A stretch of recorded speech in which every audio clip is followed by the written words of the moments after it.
Everybody loves fermented foods and beverages. In almost every part of the world, people eat and drink products of fermentation every single day.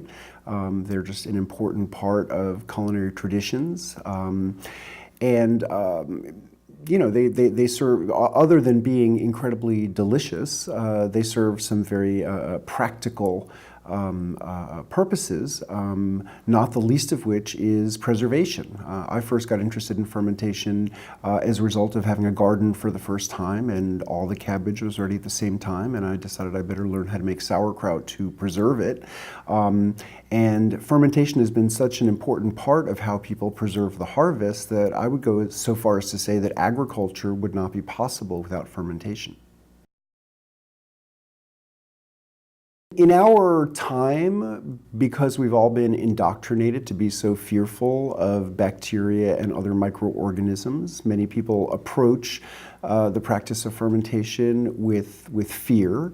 But part of why I got so interested in demystifying it for people and sharing, information on how to do it at home safely, is that it's actually incredibly easy.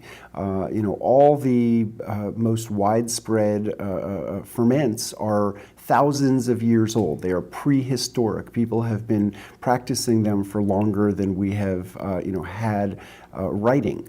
And so, really, if people could do this in the kitchens that they had 10,000 years ago, certainly with the benefit of, thermometers and vessels that are available to us today, it's actually much easier.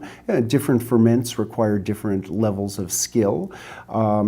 But in general, fermentation is straightforward, simple, safe, and certainly something that anyone with an interest could do in their home kitchen.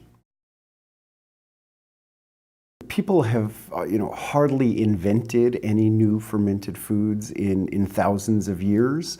For me, the exciting thing that I'm seeing is people, innovative chefs and home cooks, taking ancient techniques and processes and applying them to new kinds of ingredients. And so, being innovative in the application of the ancient techniques. And so I think that this is yielding all sorts of, really fascinating postmodern ferments where processes that were originally applied to some particular type of ingredient are being applied to different kinds of things.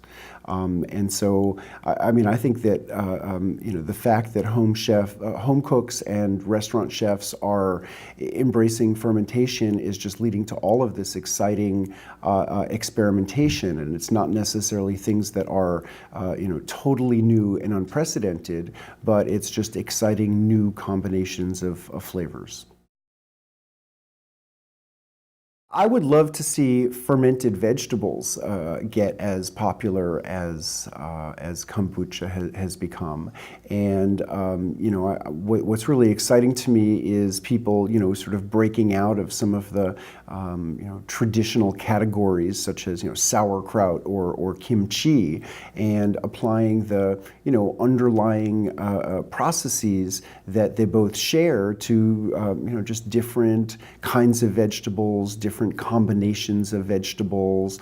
Last night in a restaurant in Chapel Hill, I had these fermented green tomatoes that were just sort of spiced in an incredible way that I couldn't quite put my finger on, but it was really like nothing else I had ever tried before. And I would just love to see, uniquely expressive variations on fermented vegetables just become, part of, our daily routines. I generally recommend fermenting vegetables as, the ideal gateway into fermentation for a number of reasons. First of all, you don't need any special equipment. You don't need any special starter cultures. It's intrinsically safe. According to the USDA, there has never been a single documented case of food poisoning in the United States from fermented vegetables. You can see results relatively quickly. It's incredibly delicious. It's incredibly supportive of good health. So I think it's just an ideal way to begin a fermentation practice, and then from there, there's really no end to the possibilities of what you can ferment at home. I would also recommend my website, wildfermentation.com, and my books, Wild Fermentation and The Art of Fermentation, and all of those resources are full of information specifically to empower people to try fermenting things at home.